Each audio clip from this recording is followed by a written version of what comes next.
Heyo, back to our lesson about scatter plots. This time we're going to be looking at reading scatter plots. So here's a scatter plot example right here. They're comparing temperature in Celsius to sales. You look at where the dots mostly lie and you ask yourself, does it have a correlation? Are most of the dots sort of in some kind of pattern? And the answer here is yes. They're mostly located in that central area going through the grid. So the next question you're going to ask yourself, is it a positive correlation or is it negative? For those of you that remember slope, it's the same basic idea. When you read it from left to right, is it going up or is it going down? In this case, from left to right, it's going up. So you're going to call this a positive correlation between the temperature and the sales. The third question we have to ask ourselves is it linear? Now, it's not going to be an exact line because that's why it's a scatter plot and not a linear graph, but do the dots basically form a line formation? And in this case, yes, they do.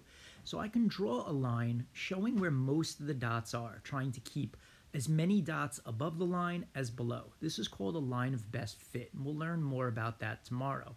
But this line of best fit that I drew is appropriate for the graph because it shows basically where most of the dots are. Here's another example. In this one, you're going to ask yourself that same first question again. Is there a correlation here? Do the dots seem to form a specific pattern? In this case, yes. All of the dots seem to be, again, in a general area, as I've circled for you right there.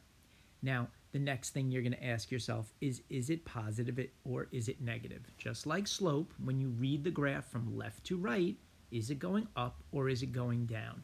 In this case, when you read from left to right, the information or the data points are going down. So we're going to call this a negative correlation. As one of the variable goes up, the other one goes down. They go in opposite directions. And then finally, is it linear? Do the dots sort of have a format that's based around a line? In this case, once again, the answer is yes. And so because of that, you can draw a line of best fit. A line of best fit is a line that goes through the center of the data if the data is linear, like it is in this case, and it's showing that just about as many dots are below the line as they are above the line. And that's a good way to draw a line of best fit. Now let's look at this next example with the yellow data points. In this one, the first question you're going to ask yourself is there a correlation? Do the data points basically fit some sort of pattern or grouping? Are they clustered together in a specific way? In this case, the answer is no. So you can skip the question as a positive or negative because positive or negative is going to refer to the data points flowing in a direction. And is it linear? It can't be, because linear means that the data points would be surrounding an imaginary line if you were to draw one, or a real line if you were to make a line of best fit. Now we'll look at this next one with the little circles on it. Okay, no labels. We just imagine that the data points are showing us the relationship between something and something else. So does it have a correlation? Is there some sort of pattern to the data points?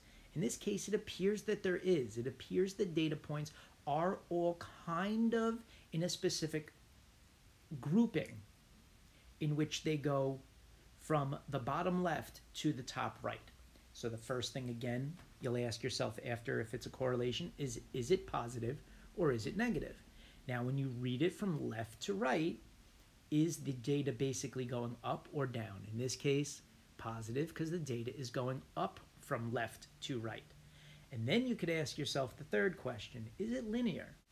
Do the pattern of data points follow a line? Are they straight but not curved? That's what's going to make them linear.